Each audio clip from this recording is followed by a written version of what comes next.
Hello दोस्तों, आपका स्वागत है। आज की इस वीडियो में हम आपके लिए पर्यावरण के महत्वपूर्ण प्रश्नों की श्रृंखला लेके आए हैं। तो बिना देर करते हुए आज के इस लेक्चर को प्रारंभ करते हैं। तो चलते हैं आज की इस वीडियो में। इसमें पहला पॉइंट दिया गया है, भारत में कार्बन टैक्स लगाया कब लगाया गया? 1 जुलाई 2010 को। कब लगाया गया? 1 जुलाई 2010 को। कब लगाया गया? 1 जुलाई 2010 को कार्बन टैक्स लगाया गया। ठीक है, अगले पॉइंट पर बढ़ते हैं। अगला पॉइंट दिया गया है कि भारतीय संविधान में अनुच्छेद 21 में स्वच्छ पर्यावरण के अधिकार को उपबंधित किया। किसको उपबंधित किया है? स्वच्छ पर्यावरण के परिवार को उपबंधित किया गया। ठीक है, आगे बढ़ते हैं। तो कांगरो, यहाँ 3 प्रकार के गोरिल्ला पाए जाते हैं। ठीक है, क्या पाए जाते हैं? 3 प्रकार के गोरिल्ला पाए जाते हैं। इसका क्षेत्रफल कितने क्षेत्र में फैला हुआ है? ये 24 लाख किलोमीटर के क्षेत्रफल में फैला हुआ है। ये 5 उद्यान, इसके अंदर 5 उद्यान आते हैं। ये यूनेस्को की विश्व धरोहर में शामिल किया गया है। किस देश में बन पाए जाते हैं? ये कांगरो में पाए जाते हैं। कांगरो में इसका क्षेत्रफल कितना है? 24 लाख किलोमीटर में फैला हुआ है। ठीक है, इसमें कितने उद्यान आते हैं? इसमें 5 उद्यान आते हैं। अगले पॉइंट पर चलते हैं। अगला पॉइंट क्या दिया गया है? पपीते के पीले रंग का कारण क्या होता है? कैरिका जैंथिन। ठीक है, कैरिका जैंथिन। ठीक है, इसको नोट कीजिए। कैरिका जैंथिन नामक तत्व होता है जिसके कारण पपीते का रंग पीला होता है। आगे बढ़ते हैं। आगे पॉइंट दिया है, बन्नी घास उद्यान कच्छ गुजरात में स्थित है। कहाँ है? कच्छ गुजरात में स्थित है। बन्नी घास कहाँ है? कच्छ गुजरात में। ठीक है, अगले पॉइंट पर बढ़ते हैं। मोह पैमाने से कठोरता का मापन किया जाता है। मोह एक पैमाना है, पैमाने की माप, उससे क्या मापा जाता है? कठोरता मापी जाती है। अगले पॉइंट पर बढ़ते हैं कि अगला पॉइंट दिया गया, मार्च 2013 में 3 न्यायालय, कौन कौन से न्यायालय की स्थापना की गई मार्च 2013 में? मेघालय, मणिपुर और त्रिपुरा। ठीक है, कौन कौन से? मेघालय, मणिपुर और त्रिपुरा, 3 जो न्यायालय थे उनकी स्थापना मार्च 2013 में की गई। आगे बढ़ते हैं। अगला पॉइंट दिया गया है, लुप्तप्राय सोन चिरैया का संरक्षण कहाँ किया जाता है? ये 2 जगह किया जाता है। एक करेरा पक्षी अभ्यारण्य और घाटी गांव अभ्यारण्य। ये कहाँ स्थित है? ये दोनों जो हैं ये मध्य प्रदेश में स्थित हैं। कहाँ पर? मध्य प्रदेश में स्थित है। कहाँ पर? अगर आपसे प्रश्न डायरेक्ट पूछेगा पहली बार तो कि करेरा लुप्तप्राय सोन चिरैया का संरक्षण कहाँ किया जाता है, तो सिर्फ 2 जगह होता है। एक घाटी गांव देगा विकल्प में या करेरा दिया गया, तो आप जो दिया हो वो लगा दें। लेकिन अगर ये पूछ ले कि ये कहाँ स्थित है, तो ये मध्य प्रदेश में स्थित है। ठीक है, अगले पॉइंट पर बढ़ते हैं। ये हो गया हमारा। अब हम अगले पॉइंट पर बढ़ते हैं। अगला पॉइंट हमारा दिया है, समान धूप वाली रेखाओं को आइसोहेल रेखा के नाम से आता है। जहाँ धूप जो होती है बस समान रेखा पड़ती हैं, उसको क्या कहते हैं? आइसोहेल रेखा के नाम से जाना जाता है। रक्त क्या है? अक्सर ये प्रश्न हमेशा पूछा जाता है, ये बहुत इंपॉर्टेंट क्वेश्चन है। रक्त क्या है? तो रक्त एक क्या है? रक्त एक ऊतक है। ये आप सब पॉइंट नोट करिएगा, एक कॉपी बनाइएगा, उस पर पेंसिल कलम लेकर बैठिएगा और सभी पॉइंट को नोट कीजिएगा। ये सारे प्रश्न वही हैं जो विविध परीक्षाओं में आ चुके हैं और ये एक इम्पॉर्टेंट प्रैक्टिस सेट सीरीज ही है। ठीक है, इसको जरूर कीजिएगा। और जो भी अगले जो वीडियोस हैं वो इस वीडियो के डिस्क्रिप्शन में दिए गए हैं, आप जाकर अदर वीडियोस भी देख सकते हैं। ठीक है, अगर आपको ये वीडियो अच्छा लगे तो लाइक, शेयर एंड सब्सक्राइब कीजिएगा। बढ़ते हैं अगले पॉइंट पर।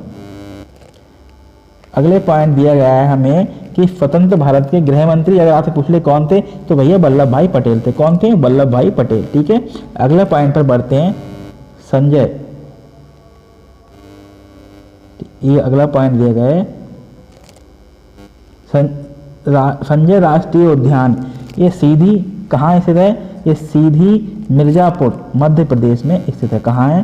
सीधी मिर्जापुर में स्थित है। बाघ आरक्षित क्षेत्र कब इसके ये क्या है? एक बाघ आरक्षित क्षेत्र है। यहाँ सोन घड़ियाल अभ्यारण्य और बाघ अभ्यारण्य भी कहते हैं इसे। यहाँ सोन घड़ियाल अभ्यारण्य और बाघ अभ्यारण्य भी है। ठीक है, इसको नोट कीजिएगा। आगे बढ़ते हैं।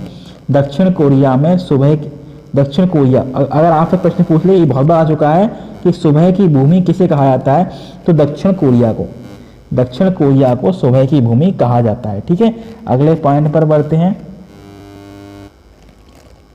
देखो, कीटभक्षी पादप कौन कौन से हैं? घटपर्णी, रात की रानी, ये क्या है? कीटभक्षी पादप हैं। अगले पॉइंट पर बढ़ते हैं। विश्व का पहला राष्ट्रीय उद्यान येलोस्टोन राष्ट्रीय उद्यान है, जो कहाँ है? ये अमेरिका में स्थित है। आप येलोस्टोन, ठीक है, येलोस्टोन राष्ट्रीय उद्यान ये कहाँ है? अमेरिका में स्थित है। अब अगला पॉइंट दिया है, संसद की प्राक्कलन समिति में सदस्य कितने होते हैं? 30 सदस्य होते हैं, ठीक है। ये लोकसभा द्वारा निर्वाचित होते हैं। इनका कार्यकाल कितना होता है? 1 वर्ष होता है, ठीक है। ये याद कीजिए, इंपॉर्टेंट क्वेश्चन है। यहाँ जितने भी क्वेश्चन दिए हैं सारे इंपॉर्टेंट है, आप जरूर नोट कीजिएगा। अगले पॉइंट पर बढ़ते हैं। नॉर्वे में सबसे ज़्यादा अम्लीय वर्षा होती है। अगर आपसे प्रश्न पूछ ले सबसे ज़्यादा अम्लीय वर्षा कहाँ होती है, तो ये नॉर्वे में होती है। दूसरी कहाँ होती है? स्वीडन में। या आपको विकल्प में या तो नॉर्वे पूछा जाएगा या स्वीडन दिया जाएगा। आपको अगर नॉर्वे स्वीडन में से एक मिल जाए तो आप विकल्प लगा दीजिएगा। आगे पॉइंट पर बढ़ते हैं। अगला पॉइंट दिया गया, मुंह पका खुरपका रोग MFDM में किसी कारण होता है? ये विषाणु के द्वारा फैलता है। मुंह पका खुरपका रोग किस फैलता है? विषाणु कारण, मतलब भेड़ बकरियां खुरपक जाते हैं, मुंह पका खुरपका रोग होता है, ठीक है। आगे का पॉइंट देखते हैं। भारत का सर्वोच्च सबसे पुराना उच्च न्यायालय कौन सा है? भैया ये इंपॉर्टेंट क्वेश्चन है, कोलकाता उच्च न्यायालय, ठीक है। इसकी स्थापना कब हुई? ये 1962 में इसकी स्थापना हुई थी, ठीक है। अगला पॉइंट पर बढ़ते हैं, ठीक है, हो गया। अगला पॉइंट हमारा दिया है, डॉल्फिन बंदरगाह विशाखापट्टनम के पीछे है। विशाखापट्टनम चट्टान के पीछे है। अगर आपको पूछे डॉल्फिन बंदरगाह कहाँ है, तो विशाखापट्टनम चट्टान के पीछे है, ठीक है। अब मायोग्लोबिन एक प्रोटीन है। इसमें क्या कहते हैं? इसमें लोहा पाया जाता है, ठीक है, पाया जाता है। मायोग्लोबिन क्या है? प्रोटीन है, ठीक है, एक प्रोटीन होती है। इसमें क्या पाया जाता है? लोहा Fe पाया जाता है। इंपॉर्टेंट क्वेश्चन है, नोट कीजिएगा। अगला पॉइंट पर पढ़ते हैं। आगे दिया गया है कि भारत में जैविक खेती करने वाला राज्य क्या है? सिक्किम है, ठीक है। कौन है? सिक्किम। अगला पॉइंट दिया गया है, राजस्थान का सौर ऊर्जा उत्पादन में प्रथम स्थान है और गुजरात का दूसरा स्थान है, ठीक है। अगर आपसे पूछे सौर ऊर्जा उत्पादन में राजस्थान का कौन सा स्थान है? प्रथम, और गुजरात का कौन सा है? द्वितीय स्थान है। अगले पॉइंट पर बढ़ते हैं। माधव राष्ट्रीय उद्यान शेर एवं हाथी के लिए प्रसिद्ध है। आपको प्रश्न पूछेगा कि माधव राष्ट्रीय उद्यान कहाँ है, तो आप पूछे क्या बताएंगे? ये मध्य प्रदेश में है। ये पूछेगा आपसे ये किसके लिए प्रसिद्ध है, तो आप कह देंगे भैया ये किसके लिए प्रसिद्ध है? ये शेर और हाथी के लिए प्रसिद्ध है। ये और अगर पूछ सकता है ये किस मध्य प्रदेश के किस जिले में स्थित है? ये मध्य प्रदेश के शिवपुरी जिले में स्थित है, ठीक है। इंपॉर्टेंट क्वेश्चन है, इसको नोट कीजिएगा। आगे बढ़ते हैं। आगे दिया गया है, भारतीय कृषि अनुसंधान ने मिट्टी को 8 भागों में बांटा। कितने भागों में बांटा गया? 8 भागों में। पूछ चुका है क्वेश्चन। दर बदल से संबंधित संशोधन कौन सा है? ये 1985 संशोधन है, लेकिन कौन सा है? 92 संशोधन है, 52 बार संशोधन है, ठीक है। आगे प्रश्न पूछा जाता है कि रॉकेट में द्रव हाइड्रोजन एवं ऑक्सीजन का प्रयोग किया जाता है। आपको पूछा जाएगा रॉकेट ईंधन में किसका प्रयोग किया जाता है? ये द्रव हाइड्रोजन एवं ऑक्सीजन का प्रयोग किया जाता है, ठीक है। अगले पॉइंट पर बढ़ते हैं। नौरादेही वन्यजीव अभ्यारण्य तेंदुआ, चिकारा और नीलगाय के लिए प्रसिद्ध है। ये कहाँ स्थित है? ये मध्य प्रदेश में स्थित है, ठीक है, याद कीजिएगा, ठीक है। नौरादेही वन्यजीव अभ्यारण्य कहाँ है? मध्य प्रदेश में। किसके लिए प्रसिद्ध है? ये चिकारा, नीलगाय और तेंदुए के लिए प्रसिद्ध है। अगले पॉइंट पर चलते हैं।